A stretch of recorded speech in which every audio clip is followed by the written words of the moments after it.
Imagine that. My daughter is 13 years old.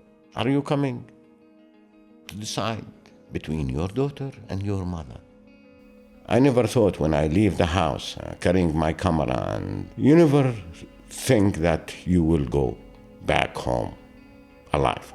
Get arrested is sometimes become, good thing, because at least you know what's going to happen tomorrow. In jail, you are safe. You are Gazans. You paying the price of being Palestinian, because this war against everything in Gaza, against the plant, birds, animals, children, old women, against the sands of Gaza, against everything in Gaza. International law, human rights law give you that, the right to fight the occupation. And that Gaza always fought the occupation. There is no solution without freedom of Gaza, freedom of Palestinians. You don't destroy ideology, you don't destroy political thought by weapons.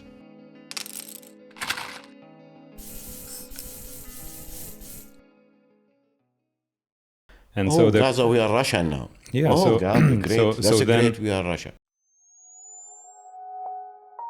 Hi, welcome to ChatGPB, a Lithuanian YouTube channel, hence the subtitles, which will start publishing in English as well. There's already another video in the making, but in the future I cannot promise any consistency. So subscribe and hit the bell button if you don't want to miss our amazing stuff. After the 7th of October attack in Israel, in Lithuania the media and the politicians went crazy in their unquestionable support for Israel. There's barely mentioning of Palestinians or the occupation, and there's barely any discussion of what led to that horror attack.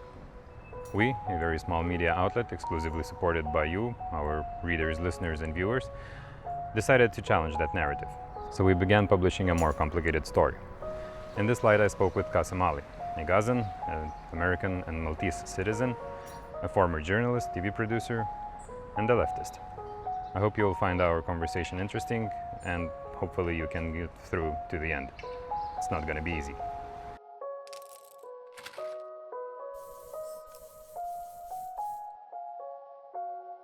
So first of all, thank you for doing this, for talking to me.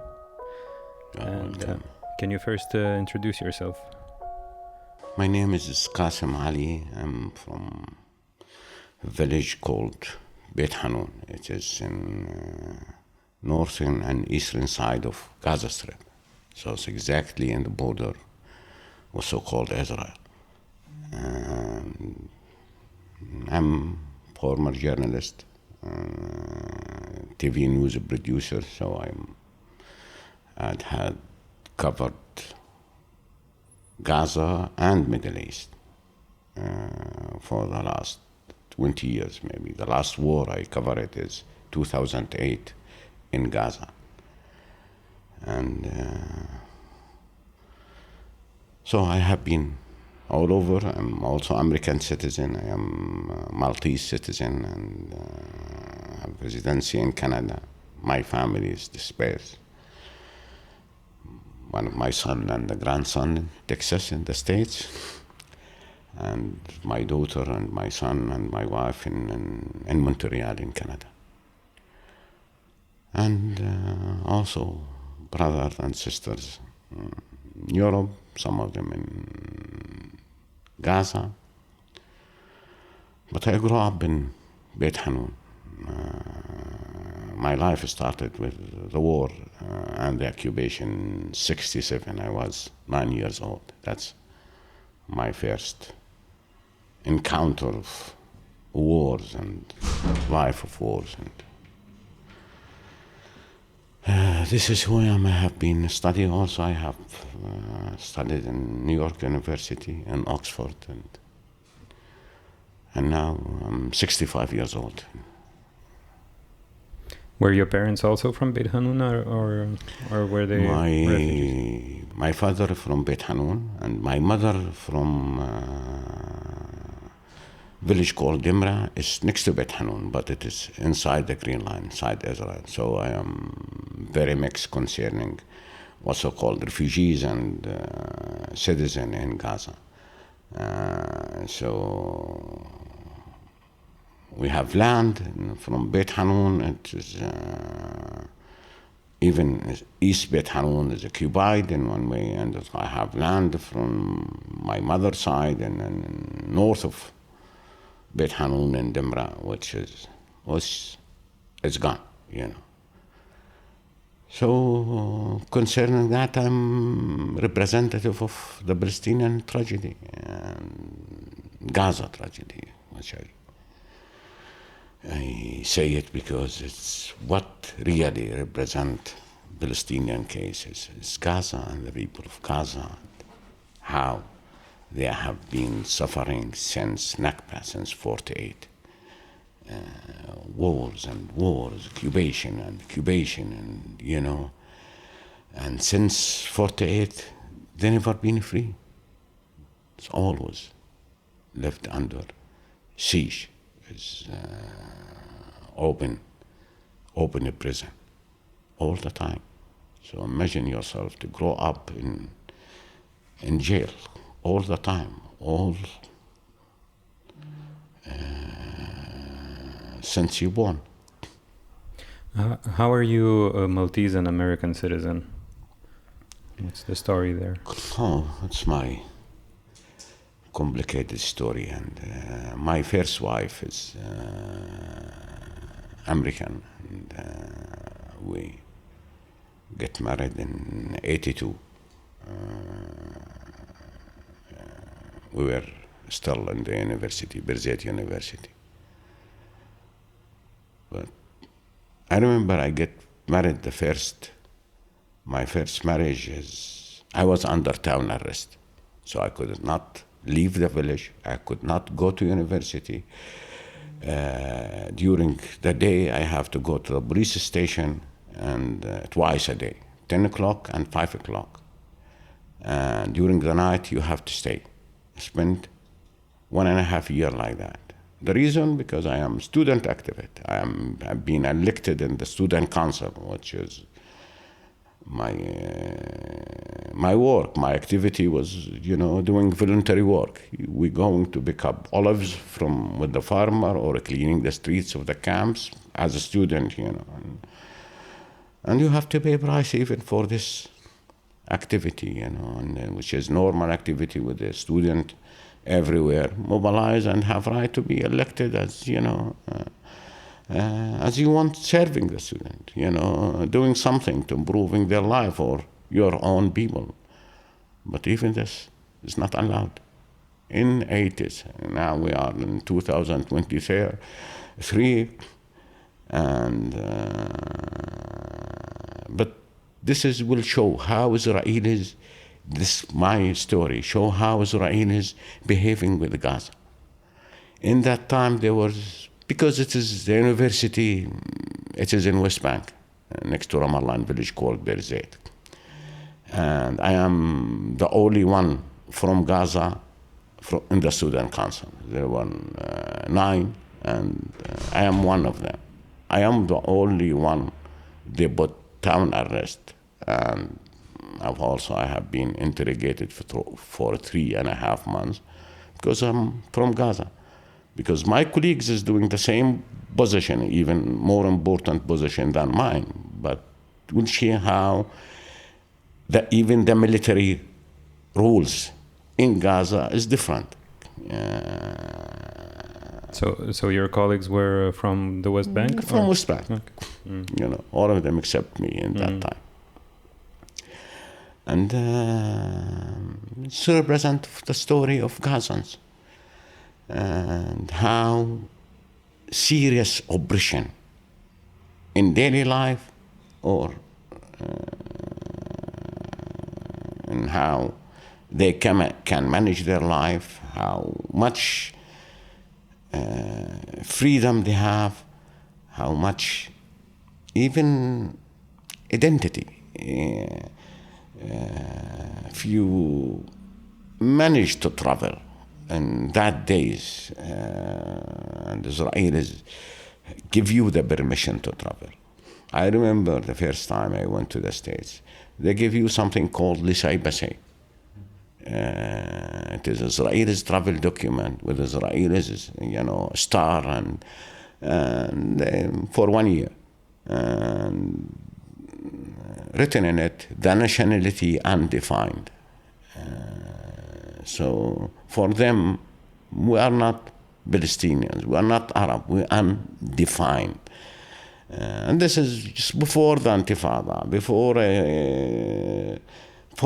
what they called it as now, the establishment of Hamas. It wasn't exist. Hamas was not exist in Gaza. It exists 88, and that's the reality of the people in Gaza, how they are living during the whole occupation time, which is direct occupation or indirect occupation, which is happening now since what they called it, also called it, Oslo Agreement, and peace between Palestinians and Israelis.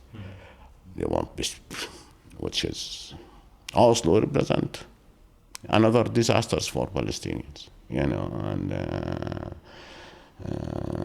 you don't see the army in the streets of Gaza, but if you left Gaza, that's where the army you need. It's controlling Gaza completely. From the outside. Yeah. And how are you Maltese citizen as well? My second wife, she is Canadian Maltese. Her mother is Maltese and from Malta, and her father originally from Netherlands. Have you lived here before? Oh yeah, I lived about 1.5 years in 2007. And my exposure to Malta, we came for our honeymoon to Malta. I loved it, and loved, the family here, and it's represent the same for me, the culture, the traditions, and, even the buildings and the sea, and, my mother-in-law, she is from Abba. I loved her, and she's a wonderful woman, and strong woman,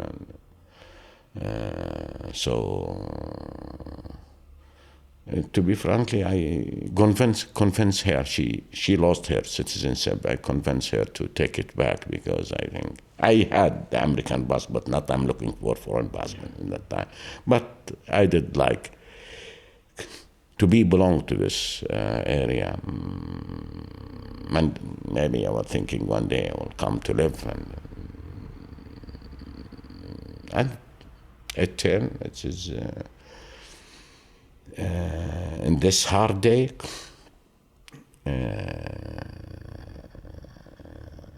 To come to Malta, I think it's after this tragedy is my best choice. Even I don't like to go to the States or Canada in this, circumstances, and so I prefer to come to Malta because they are very considerate. They were very helpful, and you see caring from the whole ambassadors, the ambassadors in the area. They were sending me message every day, in the morning and evening, to see how I am. This is why I decided when I left as American, to be frankly, the one who organized the trip, the American embassy. Okay, but we will get to that. But for most of your life, you lived in Gaza, right? Most of my life, I can say maybe half of my life. And I lived, in the States. I lived in Britain. I lived in Canada. I lived sometime in Malta and Egypt. And when you work as a news journalist, you traveling around. So, but I never been far away from Gaza. Always. I came back to Gaza, and because I love Gaza, and I love also my village in Gaza and Beit Hanun. So So what was life like, both in terms of dealing with occupation, and also aside from it, if that is possible to think of from your life? You mentioned one story about being under town arrest. What was else that was permeating every day? Oh, this is long stories, my friend, you know. I have been in Israeli jail about 6 times. The last one was administrative detention in the beginning of the Intifada for 8 months. And then I started working as journalist, and every day, in that time when I'm covering the first Intifada, I was almost the only cameraman and producer, Palestinian ones, who was covering the Intifada. I never thought when I leave the house and carrying my camera and driving through the refugee camps and the villages in Gaza Strip, and because I go in that time, there is no communication to know what is, there is demonstration here or there, so you have to go there and wait for it and see it is happening, because there is no telephone, there is no mobiles, there is in that time mobile it was just new, but you're not allowed as Gazans to have a mobile, to have a telephone. The military governor have to give you the permission to have a telephone, so it's not, you know, easy. You never think that you will go back home alive. So always, or get beaten up by soldiers in checkpoint, and your card get confiscated. This is just daily thing, because they don't recognize you as a journalist. You are Palestinians, and you are, especially Gaza, you are terrorists. And that's the behavior of Israel's army battering the streets of Gaza at that time. So the life in the occupation, I just tell you something simple. Night everywhere in the world. It's just for fun, going for dinner and watching movie and seeing the friends. Night for us is in that time just scary. You're not allowed to leave your house at night. 8 o'clock in the morning, evening is curfew. So you're not allowed, thinking, when the soldiers come to arrest you. So if the night is, which is supposed to love, and, you know, is something you don't like, you hate it, because everything negative will comes in at night. You're supposed to rest at that time, yes, and you don't get the rest because you don't get the rest at all, you know. Simple as that. You're just afraid to, you know, even making love to your wife, and because suddenly soldiers can come, and so you are living in I don't know how to put it, but you living uncertainty in every level. That's the occupation. Occupation is not, you know, get arrested. You know, get arrested is sometimes become, you know, good thing, because at least you know what's going to happen tomorrow, and at least you are in jail you are safe. And so, and you know, tomorrow you will have your breakfast, or you will smoke their shitty cigarette. But you know, but when you're living outside, no, you don't plan anything. Planning is not under the occupation. Is not part of your agenda, which is still up till now. It's even, you know, controlling your life, because you don't plan things. And it's always like when we have discussion with normal things with my wife, she plan things. Why are you planning? You know, why you don't plan things? You could not up till now plan things, because it's stuck in your mind and back in your mind. How can you plan things? Anything can happen to you. So you have to deal with the issues day by day. I remember after, give this story, I remember I managed with it was my lawyer in that time. She's a human rights Israeli lawyer. Her name is Tamar Belen. She was pushing, and the intelligence pushing that convinced me to go outside. So I decided to leave in 91 to study in the United States and to work with the agency, which was called at that time WTN, TV News Agency. I don't want to go home. I don't want to go to the apartment. I want to stay all day and night outside, because Because you can. because I can see the night. I can see, for example, seashore, see the sea during the night. It's forbidden.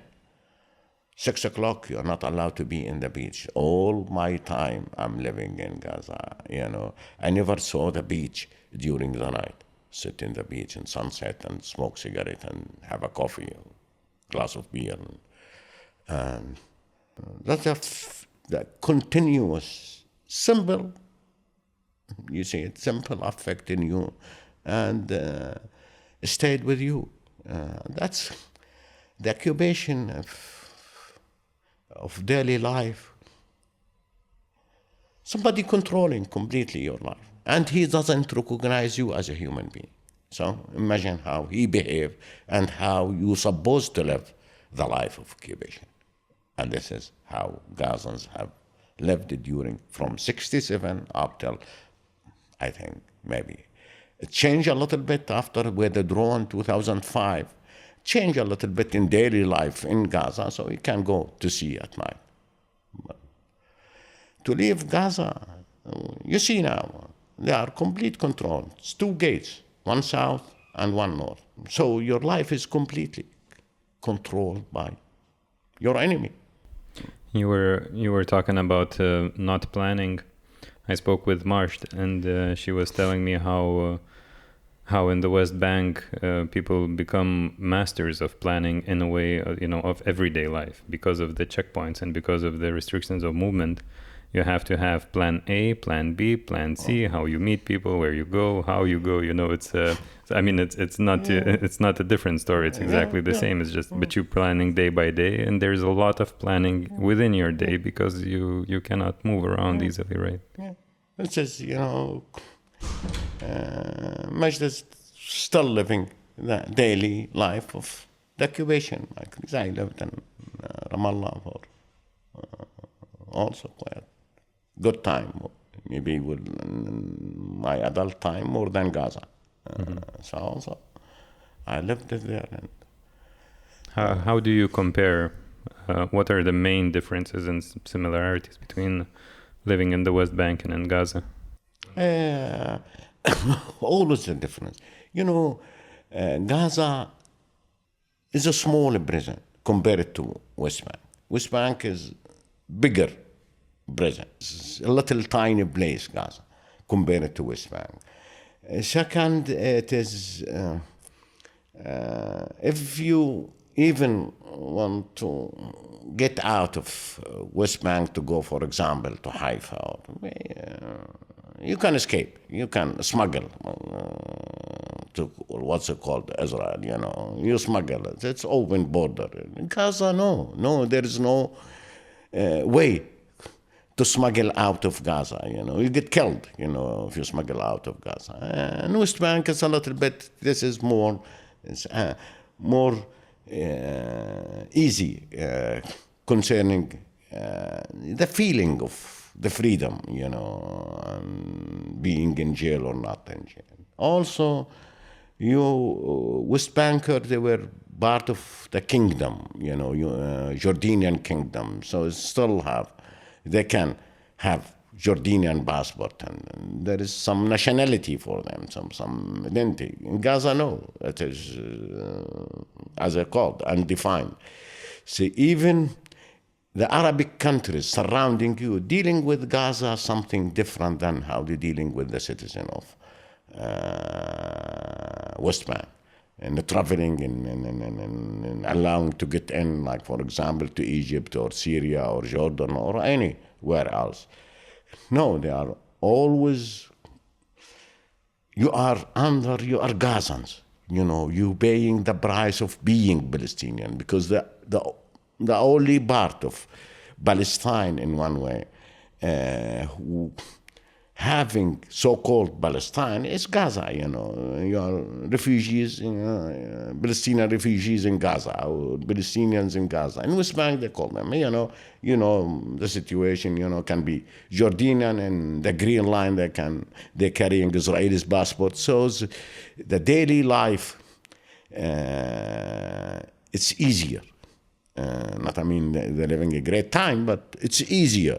So the toughest is Gaza, concerning the hardship of the occupation, even the surrounding countries. Sorry to say that, but this is not welcomed as a Gazans in all the surrounding country. If you go to Egypt, it's difficult, and certain age you can enter. If you go to Jordan, you have to have permission. West Banker doesn't have permission to go to Jordan or to travel, but Gaza have to have permission from, usually the permission from the intelligence. So if you have been in jail, in Israel's jail, you're not be able to go to Jordan. If you have been in Israeli jail, you're not going to even to Egypt. You have to have exception to go there. So this is why Gazans to born in Gaza is a curse. Even if you are foreigner, born in Gaza, then the restrictions against you, it will be there. To cross to Jordan, for example, from Gaza, is a difficult issue. Is it related now to this tendency to equate Gazans with Hamas, or is it? Yeah. Or was it like that before Hamas, or? This is, sorry to see this, but I think the word, it's better to describe it with this, is bullshit about. Hamas is just a new organization in the history of Gaza, which Gaza have been heavy price. For example, all of the time which I've been suffering under the occupation, I have nothing to do with it. I am leftist person, I'm secular and have nothing to do with any religion, so it's not, So you want me to count how much I paid from Israelis since I am young man and 22 years old to up till now. So what told me Hamas is the enemy? No, not at all. I remember in 80s, even the Islamists, the occupation loved them, and they give them the whole freedom to preach, and they were, fine. We were the enemy, the nationalists and the leftists, and so they're switching according to their interest. Before PLO was the enemy, and now. And they are terrorists. Now it's Hamas is terrorist, and PLO is, under control of Abu Mazen. They are nice guys, But the war, it is in the spirit of Gaza, on Gaza itself, as because Gaza fight the occupation as normal, and since the occupation started in '67.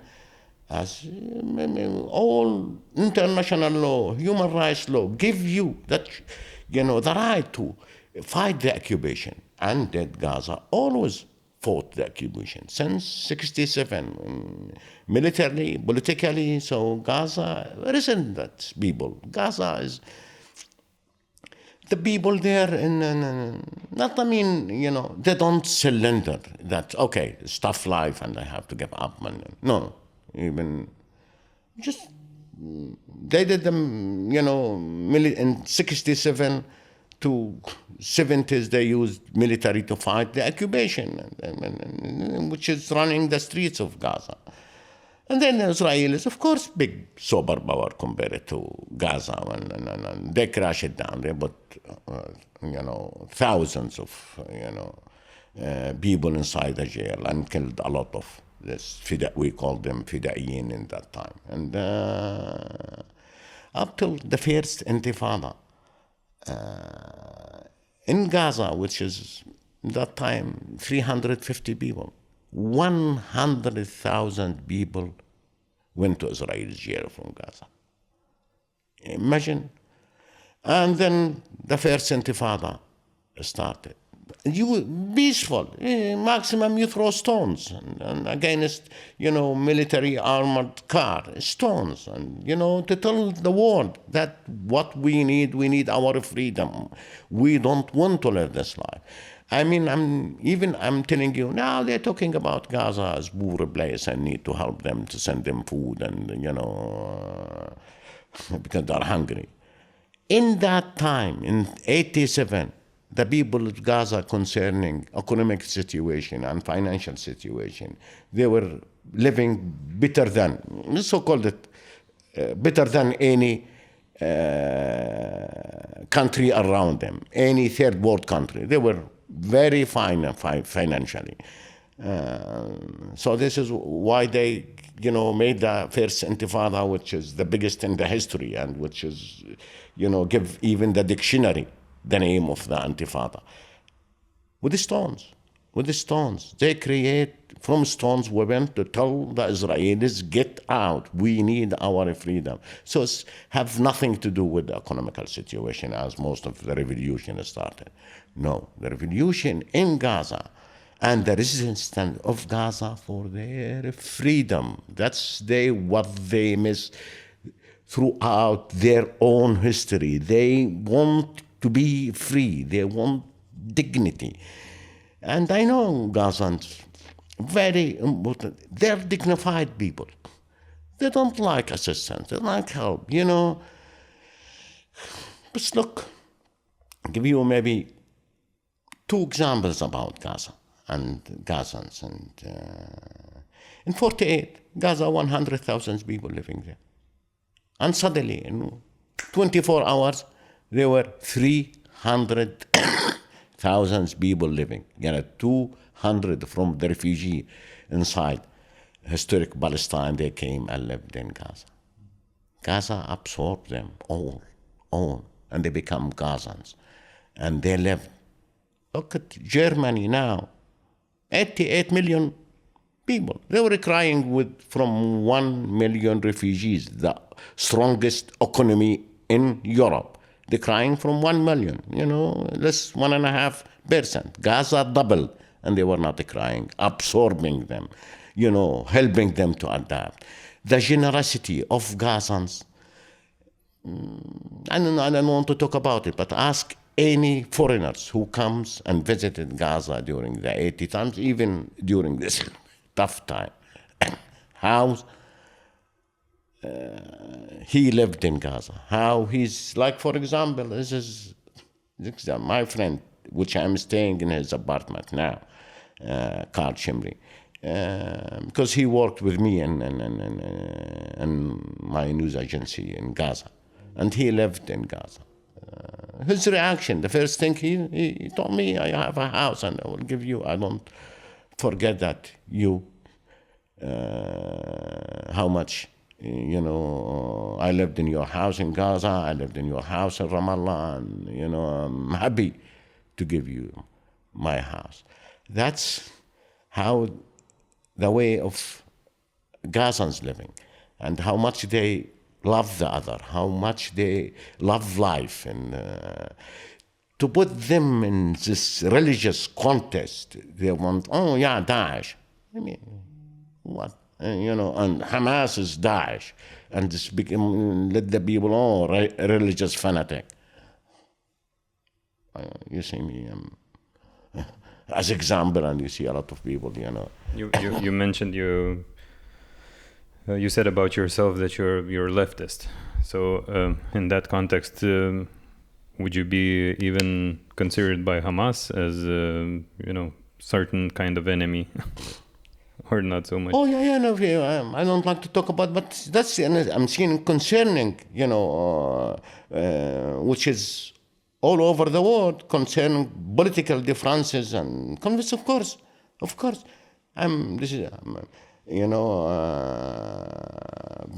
Hamas, it have the right to resist the occupation. But concerning interior issue, of course I am, consider enemy. And I have paid heavy price from Hamas government as government, and I lost my all of my business. There are the reasons my business, which was the biggest in Middle East, from Hamas. But this is something different. Different. That's internal fight, and we're talking about and disagree with them. They don't like me. I don't like them politically and ideologically, because you want to kill one of Hamas, you kill hundreds of people, you destroy neighborhood, and this is your enemy. Fight them, man to man. If your enemy, fight them. And to saying this, the war is against Hamas. So the price I paid and the people paid, and who's responsible for that? And the term is like Netanyahu telling to Macron that Hamas is responsible. Hamas is shielding us from, destroying my house, killing my cousins, and that's bullshit. What they're doing. So how long have you been in Gaza now? Let's say, when was the last time you came back to Gaza?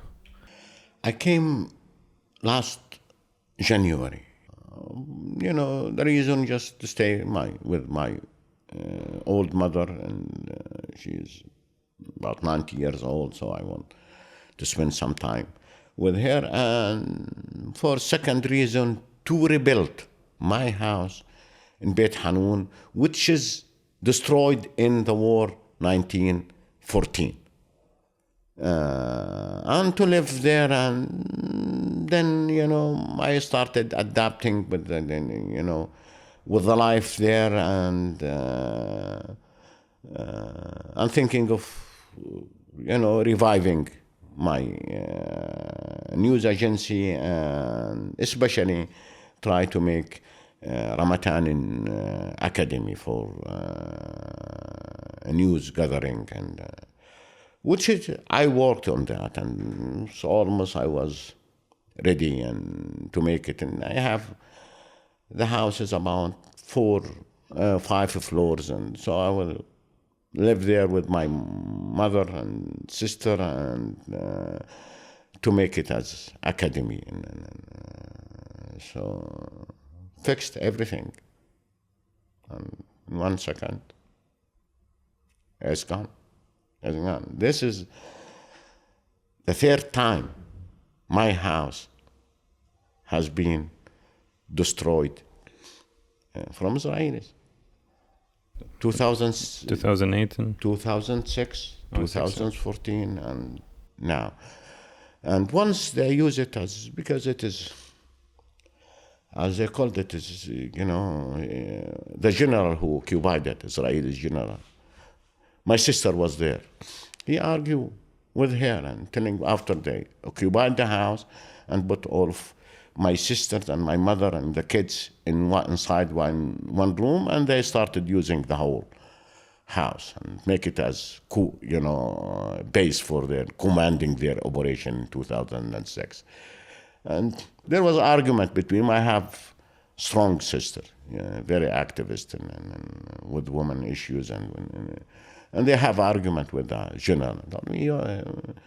Your brother is crazy, built this kind of house in Beit Hanun. He's not crazy. This is his hometown. How is he crazy? And they, of course, when they come and dig, so started digging, everything, saying my pictures and my certificate and the way I'm living. And of course, they'll like it because everything is comfortable there in the house, and, using as commander to command their military operation. Why would they say that you're crazy building this house? And because they think that Gaza is a shitty place and Beit Hanun shitty place. You don't, if your father have all of these passports and education and coming to live in Beit Hanun, which is destroyed, so should have stayed in New York or London and they don't understand that this land, we love it. You think it's shitty, but for me, it's my homeland. And I always, take care of it. Always, like I built my house there and I rebuilt it and I have nice garden, roof garden, and which is also 3 times destroyed. And I almost finish it. Maybe if you look at my Facebook, you will see how I left it. But that with my birds and but they don't see us as a human being. And this is nice, place in the world. What I need more than that in my age, which I have it. were you there in Gaza in 2008-9? I mean, all of those so-called operations, 2012, 2014. In 2008, I was directing my news agency in that time. So, and it was, if you go back the history, it was the most war have been covered live transmission. So I was in Cairo leading this war, but concerning media. And that time, all the international and Arabic media and using our live pictures for 23 days, where we were working day in and day out, 24 hours, and there were live transmission pictures, and there was a cruise from Rafah to Beit Hanun and satellite uplink and everywhere, and the logo of Ramadan was in CNN and on Manar television, Al Jazeera, Israelis television, American television, European television. I was using Ramadan logo, so I live it through the eyes of about maybe 40 cameras in Gaza Strip. So I saw the pictures, and I'm responsible to choose the pictures too. So I lived it more than anybody else. And 2021, I was there in the war. I lived it in my sister's house, and a small war, like a couple of months ago. Jihad Islami also, I was there, but this war is different. It's not a war. It's more than a war. It's more than a war, completely. It's war. Always, I left the war. Our invasion of Ramallah, I was there. Yeah, I left. I have no Gulf War. I cover it. But always there is a place to find it and to manage your work or to manage your life. But this time, there is no place. You have to reconcile with death. It couldn't happen anytime. The other war, no, there is always certain places is secure. This is why I'm telling you, this war against everything in Gaza, against the plant, birds, animals, children, old women, against the sands of Gaza, against everything in Gaza is just hatred, unlimited hatred from Israeli side against Gaza, as they used to dream to throw it in the sea. And they're thinking, now that's time not to throw it in the sea, killed everybody there, and they dragged them out of the country. It's out of Gaza. That's really the hatred of this war, and they don't care. They have the international support, and they were supported by Americans, by all the Eastern country. Even Romania, they came to give support to Israel. What? Against whom? Against Gaza? Against Gaza or so-called Hamas? How many fighters Hamas have? Which was to bring ships and submarine against Gaza. It's shaming the whole Western culture and colonization, to do that. You realize that? It's against, has Gaza become Russia or China? I don't understand. It's suddenly become like that? Hi, if you're still here, please consider supporting us. We have a website where we publish texts on social and political issues. We have a bi-weekly video podcast. We did several documentaries, several audio documentaries, and many other things. And we do this almost voluntarily. We get around 500 euros per month from our patrons. So most of our content was in Lithuanian, and if you pitch in, I can promise you more and more content like this in English.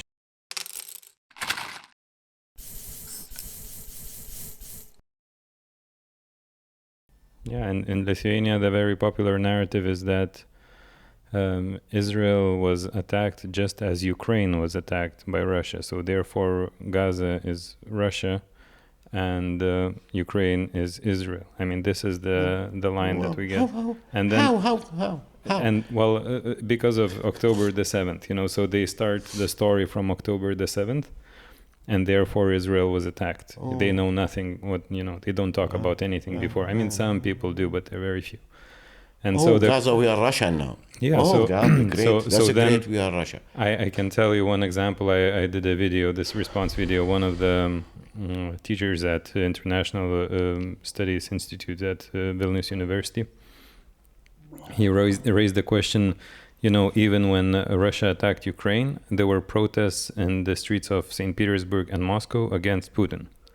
So his question was, where are the protests in Gaza against Hamas? So my answer was, if the story is that it's even difficult to comprehend. I can see it in your face because it's so lunacy. But so the question is, is Ukraine occupying Russia for decades? Is Ukraine putting a blockade on Russia? The people who protested in St. Petersburg and in Moscow, they were not suffering from occupation. They lived in the country that was the powerful side, right? That attacked another country. So it's mind-boggling how you can invert. It's completely mind-boggling. Yeah. You want us to sympathize with the enemy who killing us and occupying us for stealing our land, and we give them sympathy. They want us slave for Israel, and they are be happy to be slave. We'll not be slaves. We'll not like the occupation. We are against the occupation, and it's completely to put this weird comparison between Russia and Gaza, or Ukraine and Israel. That's the most. If you want to compare in any way, Russia is Israel. Yeah, that's not, that's a normal human logic. We'll compare like that, But even that, you see the difference. What's the Ukrainian refugees? They will come to all of Europe. They give them shelter, psychological help, and everything. Which is, to compare even, the space between Gaza and Ukraine. It's very difficult. But even they give them all of that. And Gaza, they not food. They cut off the food. They are not allowed the civilian to escape anywhere. There is no country will come them. They will not be able to escape through the sea or through the land and put them in one place and kill them, and nobody opened the border. And they still insist in closing the border, for civilians to escape for their life, the children to escape. Where is war in the history? You don't allow civilians to escape for shelter, except in this war in Gaza. That's the thing. That's why it's very difficult to call it a war. It's not even a war. It's not a war. War have rules. Yeah. Throughout the whole history have rules. This war have no rules. So tell me, where were you and how did you find out what's happening on the 7th of October? If it and then what were your first reactions? And I was staying in my roof in Beit Hanun, and this is, I'm telling you, it is in the center of the village and the highest place in the village, and everything. And 6:30, 6 o'clock, I don't remember exactly. I wake up with a sound of bombing and more missiles in that time, launching by Hamas in that moment. So the first reaction for me as foreign journalist, I took the camera and, mobile, and I started filming for about 5-10 minutes. Then, when, as somebody has experience in the work in the north, it will be big things is happening. And a situation like that, Beit Hanun, because it is in the border, the first thing is going to be, hit severely. And so I decided the first thing to go to have a shower. Because I know now Israel will take time to start to react. So I will have, a chance to have a shower without missiles hitting me when I'm naked. It's crazy, but I'm telling you, it's exactly what happened to me. And then, I had a shower for 5 minutes and then pick up my old mother and go to Gaza. So I think it's safe. So I took just my small bag with me, which I have in my house as a cash in that time. I took it and then I went to my brother's house, which is very high buildings, and so it's a little bit. I slept one night in it. There is no comfortable surrounding, so I decided to go to my sister's house in Tel El-Hawa, the third floor, and there's people there. There is, a lot of people there, and there's a lot of shops, and so you can manage to find your food and all of that, because we lived the war before there with my sisters. And so I cleaned it up. It was empty, so I cleaned it up and lived in Tel El-Hawa. Then, my sister and other sister and with her daughters and the friends came. So we were about 20 people in the apartment.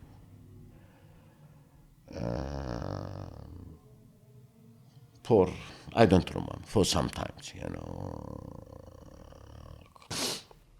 few days or? More than a few days.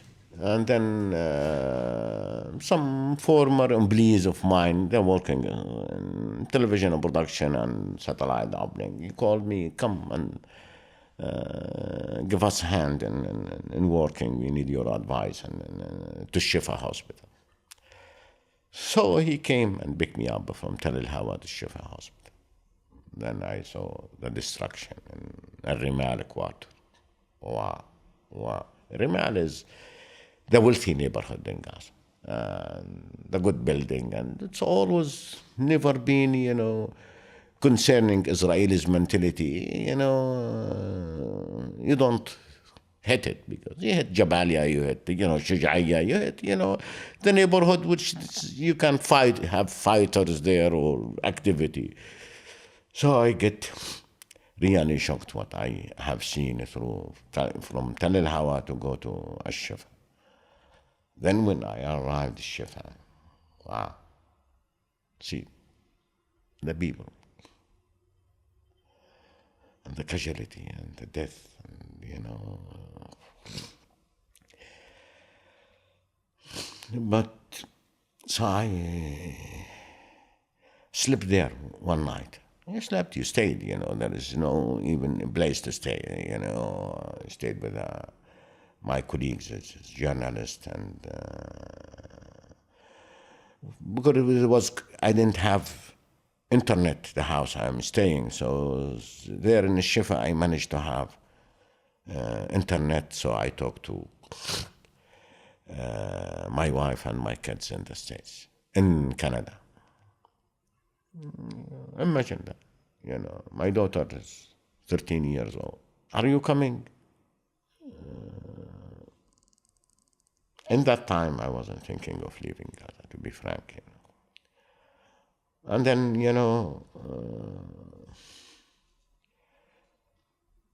so, like your son asking you, I'm not going to see you again, so you will stay. So it was the most difficult conversation. What to tell your daughter? You're not willing to come, to leave to see her, and you're going to die after, all this. Your son is 13 years older than you, Mama, my sister. What's going to happen to her if you don't come?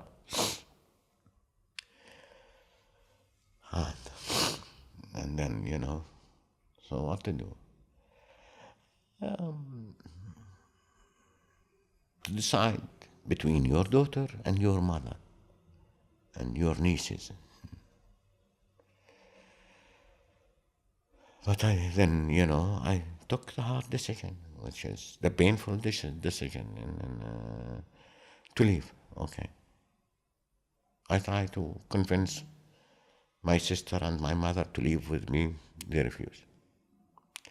And they started pushing me. You leave. Your family need you. Your daughter need you. Go. So I decided to go.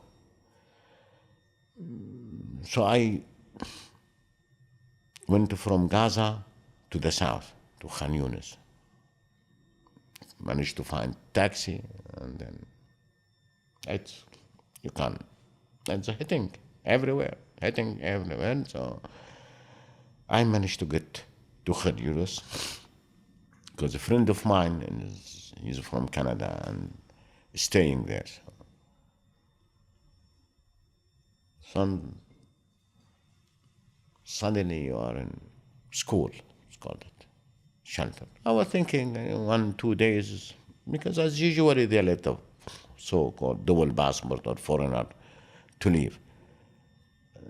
So I stayed 2 days and with my friend family, and we sleeping, in the courtyard of the school. But then it become, no, it's not 2 days. It will take longer. Then said, let them live together and try to find a place for me. Then one from my village is, I know him, and his family is living in small apartment with a relative in Khan Younis, so he was alone. So I said, okay, well, stay together. It is in the sidewalk of the wall, and they started, cleaning it and putting blanket to cover us, and we started slowly building a new life. I don't know, call it as refugees, and to try to manage food, to try to manage, how to sleep and how to drink, and slowly we managed to build tent from the blanket, and so we were, happy to have that, and and this is where you see the effect of the war. School because we were from the beginning, in the beginning there. So it was this, the people stayed in the workshop, in the houses, and in the classroom. Women stayed there, and men, sleep outside. But then the number increasing, and it was designated for international, who working with the international organization and with UN families. But then, which is maybe 2,000, 3,000. So But then the people started coming to school, hosting a couple of hundred students, and now hosting 30,000 people. It's a city. It's a city. Imagine. Imagine the water. Imagine food. Imagine bathroom. Bathroom is the real story. The real story. So I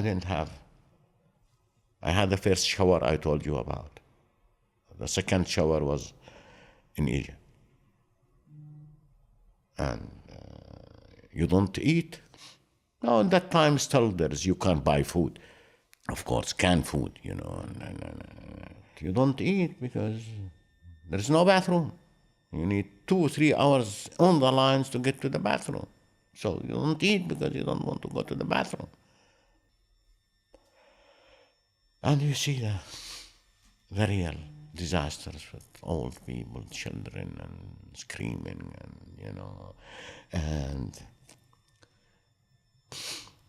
and how they see it, looking at the future. There is no future. There is nothing for them. What's going to happen to them? What's going to happen, concerning communication, and, how to catch internet. If you catch internet, for 5 minutes, in that time, you're lucky. Just sending messages that I am alive for, friends, family, and love. Remember, you waiting for the internet as you used to wait for post office man, to come, and, but just that's the way you can communicate.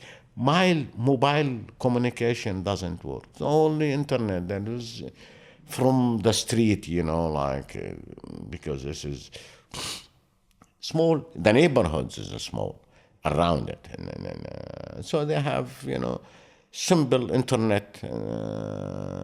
It's enough for, a couple of hundred people, and now there's 30,000 people who want to use the internet or to charge your phone. There's no electricity, so how to charge your phone? This is the story, and if you manage to charge your phone, you are having wonderful time. And UN, after a couple of days, they started distributing blanket. One blanket for. Yeah. You put it under it or you cover with it. One blanket, all under. One blanket. This is what they called it. UN. One blanket. No tents. You have to build your tents. You have to have money to buy food. People left their house under bombardment, and some of them, their house already destroyed. From where they have money?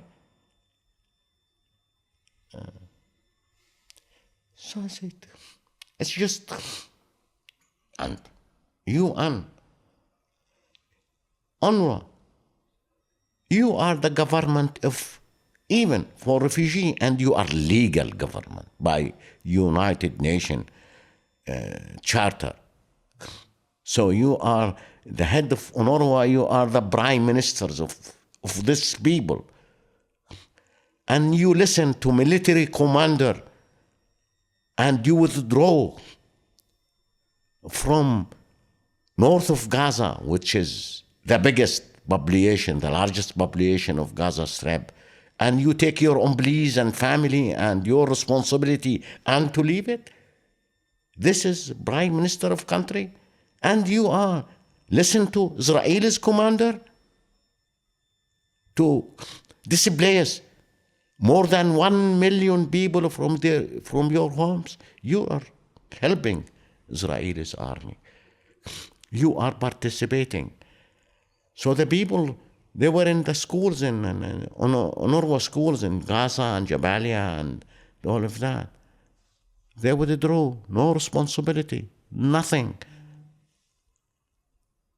So they were not participating of displacing people, of the hardship of people. South of Gaza is not developed yet. It's not. Gaza city can hold people. But Khan Yunis could not, a smaller city, and there's no infrastructure. So Rafah, a small town compared to Gaza. If people to become refugees, they can manage in Gaza. Can manage food and shelters, but in Khan Yunis and Rafah, there is no places.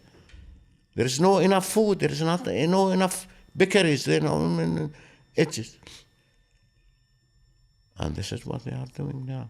They say, taking, of course, the whole plan to throw them out of Gaza. South is closer to Rafah border, and they want to throw them in Sinai. And the people don't want to go to Sinai. They don't want to repeat the Nakba. They want, again, but they want secure place for them, for their children, and for their families. And then. Was Khan Yunis bombed when you were there? Oh, yeah. There's no place. From just, I'll tell you, if you want to hear, me as a human being. I have part of my family, escaped to Rafah, and they get killed. Rafah, escaped from Beit Hanun to Rafah, they get killed. Some of them in Khan Yunis. In Gaza, before they cousins left from, as I did, from Beit Hanun to Gaza. My cousin with 2 sons, and the wife of his 2 sons, and his brother, and the children, and I was in their wedding just a month before the wedding. 2 of them, all of them wiped out in Gaza after they left Beit Hanun. So there is no place safe from my extended family, from my mother's side or my father's side. More than 300 people. The first day of the war in Beit Hanun, my cousin with the whole 6 children, with their wife, with the siblings, up till now they are under their own house in Beit Hanun. Up till now they didn't manage to take them, to bury them, because ambulance not allowed in Beit Hanun, nothing is allowed. Everyone they try to get to my village get killed by Israeli plane. So still the people in Beit Hanun not buried. Dogs eating their bodies. Is there anything left at all? I mean, anything standing by now? In Beit Hanun? Yeah. Oh, I don't think so. Probably. I don't think so. But up till now, the biggest army in the Middle East, I can say, they could not occupy Beit Hanun. Still, they are around Beit Hanun. What I know from previous so-called operations is that, Breaking the Silence, the Israeli organization, where they put together testimonies of soldiers, that the basic idea is that, since no Israeli soldier can be hurt, therefore they begin with heavy bombardment, and then they move in with heavy machinery. So, man-to-man war is not happening. At all? Yeah. At all. And therefore, it takes 100 civilians for one Hamas member, I suppose. Yeah. That's a problem. The coward army. It's coward army. All of this, I'm telling you, they didn't, how much? A little from Hamas fighter they can. The rest, most of it, not civilians. Because they don't fight. If you are under the ground fighting, you know how to escape, how to fight, but they are not targeting them. They could not targeting them. If you need to target them, you need to go with guns and, kill them. But they killing people, families wiped. Families wiped. It's never happened in this. Never happened before in anywhere. One, two maximum from the family get. Now you hear news, family, all your cousins and friends and, myself, thousands I know get hurt and killed. Get hurt. In a small population like that, when you have more than 10,000 people get killed and more than 30,000 get wounded, which is the worst. Myself, to get killed is easier than to get wounded. To get wounded is a problematic in situation like who is going to take care of you and how and where. But if you die, you die. There is a place in the air too. You put yourself. But the suffering, the wounded people are suffering more than the one who get killed, unfortunately. But that's the reality. And might eventually die as well after the suffering. Oh yeah. How about your mother and your sister? What do you hear? My mother. Just now, I heard they went yesterday to the garage of the building with other family to stay in the garage of Still in Gaza? Or? Still in Gaza. They're still in Gaza. And just before, just after you call me and watch the news, they had Capital Mall building. It's just 100 meters from where they are staying. So, every moment, I can hear, the news, which is, I'm safe a place, I'm secure in one way, but physically,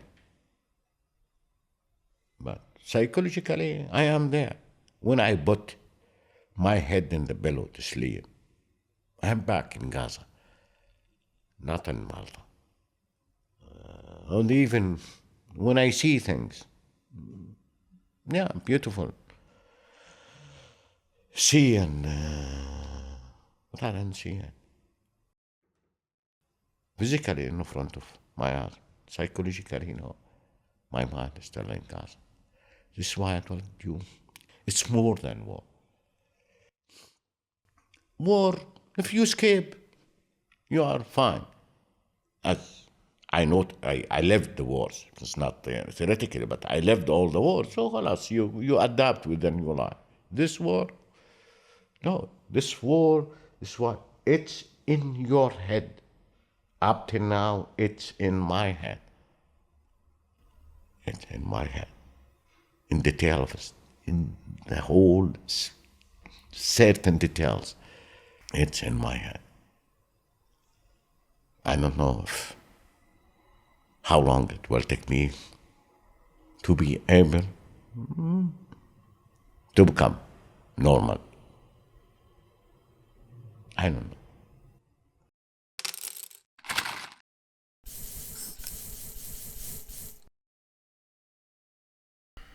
We spoke a lot about on a cigarette break about many things. Which is the best, when you are smoking the cigarette, you can talk better. Yeah. So, where did you leave Gaza with one of the first waves of people who were allowed to exit, or was it later? Do you know? No, I don't think was the first, because I went 3 times to the border. My name was not listed with the Americans. I think it started the second time, and the first time I wasn't in the American list, because the list comes according to the embassies, system they create, everything the system. So I wasn't. The first list was American. I wasn't there. So I think the second list I was there. So I went to 3 times. The third time I managed to cross the border to Egypt. Mm. So, and from Egypt you arrived to Malta, and do you have any idea? Do you think about the future now, or is it on hold? When I crossed from Rafah, we were, I think, 7 o'clock in the morning at Rafah border. And then we waited. We managed to cross to Egyptian side. It's not too long, it's 2 hours, but it is, 10 minutes walk between Palestinian side to Egyptian side. Or with a bus, 5 or 3 minutes. It's very close. But take us a couple of hours waiting to cross. When we arrive to the Egyptian side of the border, they were, in the beginning you will come by, Egyptian security and Egyptian health industry, like we're carrying disease, check you and fill up papers and all of that. What's your address? And said, that's not a good sign, which is usually I cross a lot this border. I know it very well. And then you get to the Egyptian border and the way they're behaving with you. It's not with somebody is coming from war, escaping from war, and there's some sympathy and facilitating them.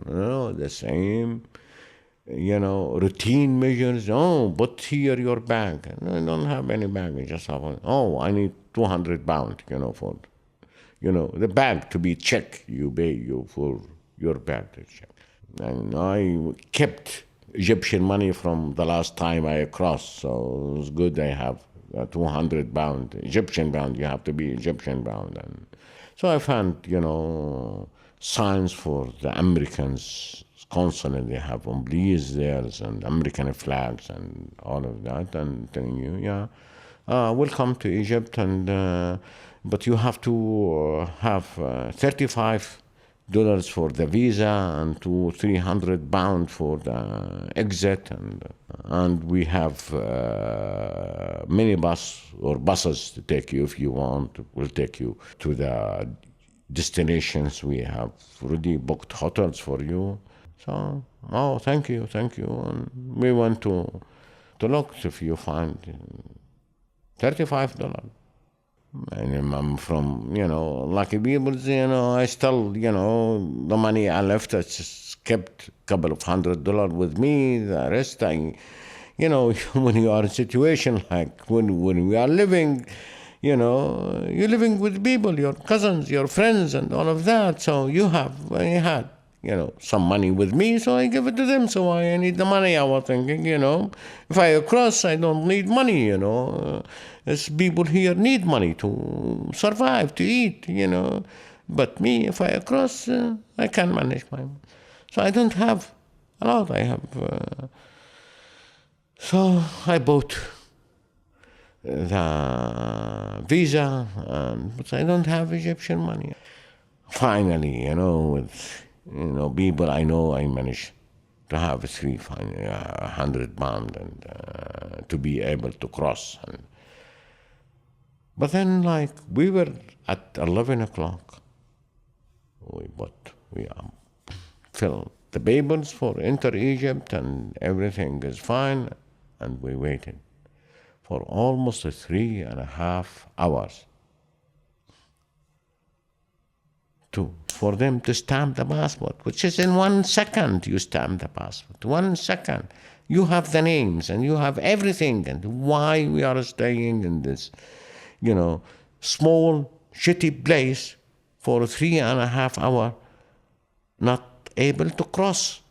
3.5 hours we don't have a chair to stay, whether it's women and children and all people, Americans, So finally, at about 3:30 afternoon, we managed to cross, and we found, minibus waiting for us on the other side of the border. So, and finally, about 4:30 or I don't remember exactly. Then we started getting back from Rafah to Cairo, which is actually like half an hour drive. to get to Cairo. And we arrived from 4 o'clock or 5 o'clock, as far as I remember, at 2 o'clock in the morning. Stopped in every signal checkpoint, taking, writing the passports and checking the passport and checking everything. And you getting at 2 o'clock in the morning, which you're having to sleep, like for a couple of days. You're coming from war. And that was by Egyptian authorities? All yes, these checks by Egyptian authorities? Yes, Egyptian, and we get to fancy. I know the hotel very well, because my office was used to next hotel on the Nile, and it's 5 stars, maybe more than 5 stars hotel. And so we arrived there, we see there's Americans, consulate personnel there, and trying to help people. I'm telling them, it's just exactly with no signal smile from anyone that you are welcome. If you want, we booked the hotel, so you have a hotel room here, but if you want to, and you have to leave in 72 hours, this is according to the deal between the American embassy and the Egyptian, so you have to find a way to leave Egypt in 72 hours. What? Myself, I have a house and farm in Egypt. So I was thinking I will go to Egypt, sitting in my house and my farm and see how it's happening, and then I will decide where to go to see when situation like that. So suddenly you have to find a place to go. And when they told you, they told me you have to book your own ticket. I don't have money. But they said, if you want to go to the States, which I was thinking to go to my son's house. I don't have a house in the States or Canada, And so you have to, American government can lend you the money. Wow, I really felt insulted. What? American government was just giving $15 billion to Israel, could not afford to take charter plane for their own citizen to the States? I have to call my son to buy me ticket. I'm not going to do it. So I went. So I said, this is not good sign. So the only thing, I want to have shower. So I went to my room, I checked in the hotel, I had shower and started thinking where to go from Egypt, where I'm going to go. According to so I have to, so I'm, I don't like to ask people for money. You're in Egypt and asking people for money. People need money in Gaza, it's just, or even your cousin or your brother or your sister, if they have money, I prefer for they will send it to a relative in Gaza, not giving it to me when I'm in a secure place, but, like everything collapsed and, then, I was thinking, where to go. So I decided not to go to the States or Canada, which is, I am as, Maltese citizen. I said the best way to go to Malta. First of all, to thank them, because I haven't seen any support from the American government. I saw, okay, that's my name in the list, but I saw the passion from Maltese government. This is a small island, and from their ambassadors who came and to visit me in Egypt, and the ones who was in Ramallah every day calling me. So I think the best way to go to Malta first, and I don't have a place in Malta, I'm not living here, and so at least to say that. Thank you, what they have done to me, and for me is very more than, you didn't officially get me out, but for me it's the most important, your sympathy with me and, your respect for me and how you caring about it, to tell them thank you for what you have done. And so I managed, talk to my brother and, book me a ticket and to Malta. But I'll give you how much his American hardships. American government, it's not American people. So I remember the first day I had breakfast in the hotel.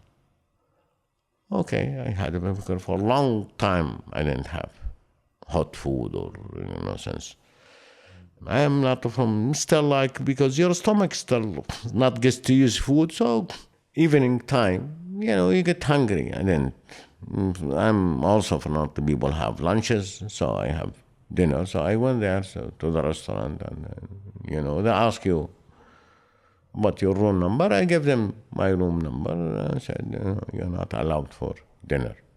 American government is, or the consulate, just you have a breakfast. What? I said, sorry, this is. So I said, thank you. I don't want to eat. Since that day, I refuse to eat breakfast in this hotel. So that's the system. They get you out, but then you have to pay for It's not they put you you don't have money. You don't have the exactly. money, and it's not me and all of the people. They don't have money. You are in 5-star hotel. Yeah, they put you in a 5-star hotel. A 5-star hotel, and then the condition you could not eat. So, this is how the American government dealing with their own citizen, which is getting out of war. Small countries, they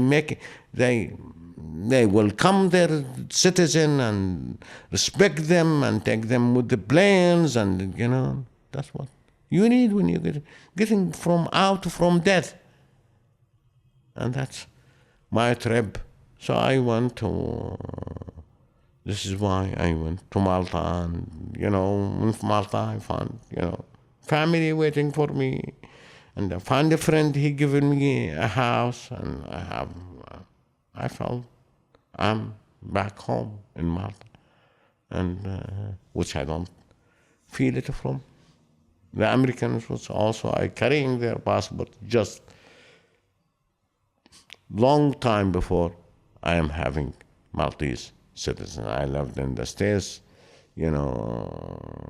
more than I lived in Malta.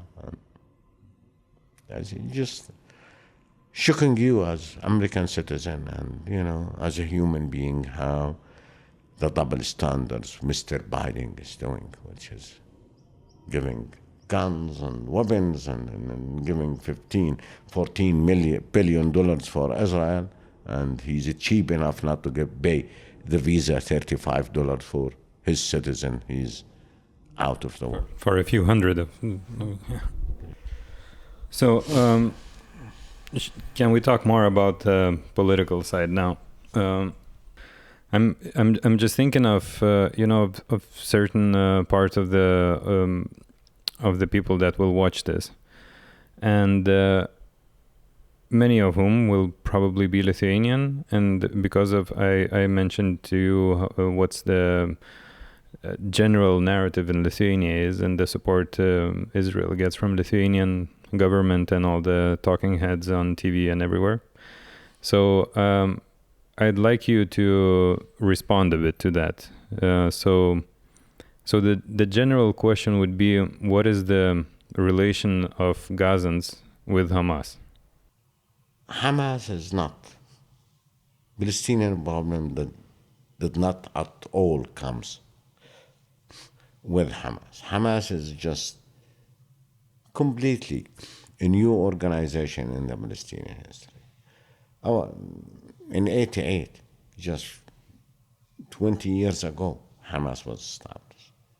And we paying the price from Israel's occupation and colonization since 1948 in Gaza. We are under the Israelis' occupation since that day, and military. Hamas as political organization, and it could happen in any, can happen in Lithuania and in the States and in every country. You have fanatic religious organization, and sometimes they can win the election. But doesn't mean any political organization, even if they control the country, that means you have, the people have to pay price. It's in Lithuania or anywhere there is political organization, but Hamas is political Palestinian organization, even have elected and historically supported by Israelis, to be created in 88 by Israelis, because they are to be against PLO, which is secure, completely secure organization. So that's to kill the people in Gaza, to kill civilians, because under there is political party have done something against Israel. You consider Israel, they consider Israel as enemy. Israelis consider them an enemy. But why the people of Gaza paying all of his price? Why myself and my family and my friends paying this heavy price while I am here, while supposed to be in my nice, beautiful house in Beit Hanun, because they were fight between Hamas and Israel? The war is not against Hamas. Still, Hamas is there in Gaza. I am the one who fled, and the others, my cousins and my friends, and then wiped out in Gaza, and Hamas is still there. And I'm sure Israelis will make a deal with Hamas, but the one who really paid the price is Gaza, which historically paying the price, and because they are asking for their freedom. When you have occupation, the first thing as any dignified nation will fight the occupation with the whole measures possible, and we as Gazans, as I told you, we fought the occupation. We don't like to be controlled by other country militarily, and there is no democracy, there is nothing. And you, as Lithuanian, if you considered also when you were part of Eastern Bloc, and, they were, you have, then you rebels and make freedom because of democracy and freedom. And us, as what we are asking for as Gazans and as Palestinians, our own freedom, just like that, our freedom to move, our freedom to travel, our freedom to control our daily life, not other country militarily to control our life. And the comparison is just like, which I heard about, like we are Russia, and they are Ukrainian. It's the opposite. The opposite. We are, if you want to be rich, we are the Ukrainian, and Israelis, the Russian, have the power and have the military power and have everything. We have nothing. We have nothing. We could not even. We don't have banker. We don't have banker to stay from the bombing, and missiles. We go to the school. We stay in the schools, which is not bankers. So the comparison is just, it's unbelievable if you compare us with Russia and compare Israel with Ukrainian. That's not reality. That's not reality at all. The reality opposite than that. How do you yourself and how do you imagine Gazans feel towards Israeli Jews? Gazans at all, they have nothing to do with, they don't consider their relationship with people according to religion. My best friend in life, she was Jewish. And my aunt was, and my grandfather, their best friend, they are Jewish.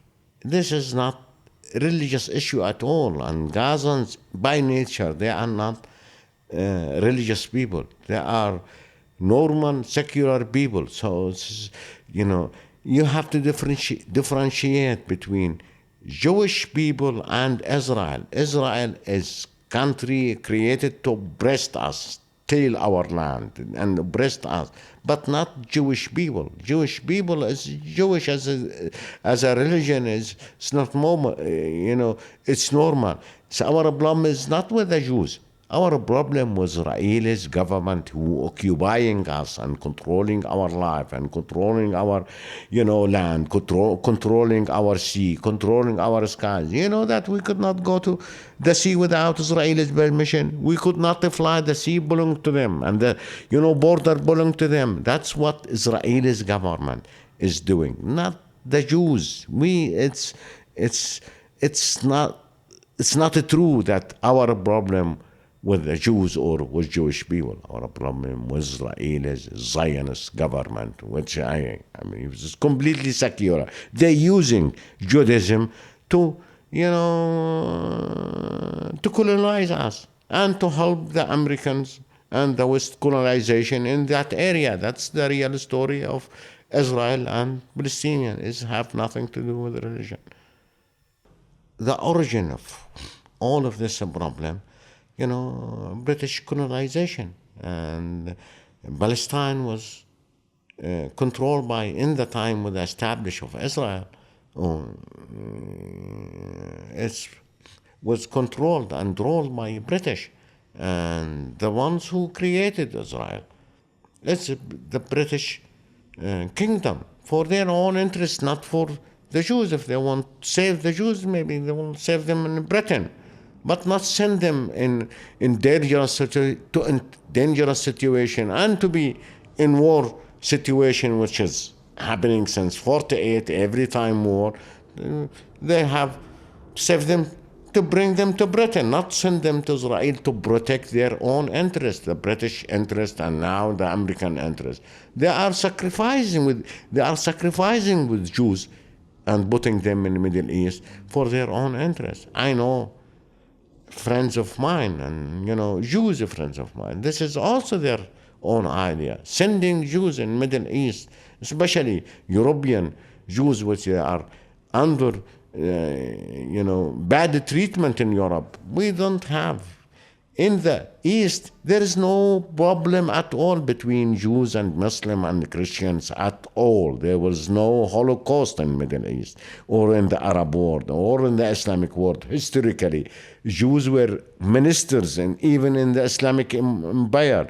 So they were friends and they were living together in the same country. The problem were in the Western country, Germany and France and all of European countries, not in Middle East. But they're bringing the Jews, they enforce the Jews to have no place except Palestine, to sacrifice with them and to put them in dangerous situation. They have no future, just to achieve the political and the economical interest for the colonization power in Britain and now in the United States. That's the history. What I'm not saying, that's the real history. Yeah, this historian Alan Papa, from Israeli historian, what he says is that Palestinians have no chance, basically, because the oppressor are the biggest victims of 20th century, meaning that Palestinians had nothing to do with it. But the oppressor, the Israeli Jews, are the ultimate victims of the 20th century in Holocaust. So as a Palestinian, you have nowhere to go because you cannot say anything. And just what they have done, they try to solve to solve the problem they created in the Western countries on the entrance of the Palestinian people. They give them our land, our field, our houses, and then, they want us to shut up. And we are now refugees in all over the world because they want to solve their own problems. And that if there is racism, it's not in Palestine or in the Arab world. It's in Europe, the one who they were against Jews and what they called it anti-Semitism. Anti-Semitism is not our problem, the problem of Western culture. And now they're changing all the terminology which they created it, and they try to solve their own problem on the interest of the Palestinian people. And there we are paying the price for European problem, which is happening in this century. What do you think about the future, if you do? My own future or Palestinian Both. future? Both. What might happen and what you think will happen and what should happen.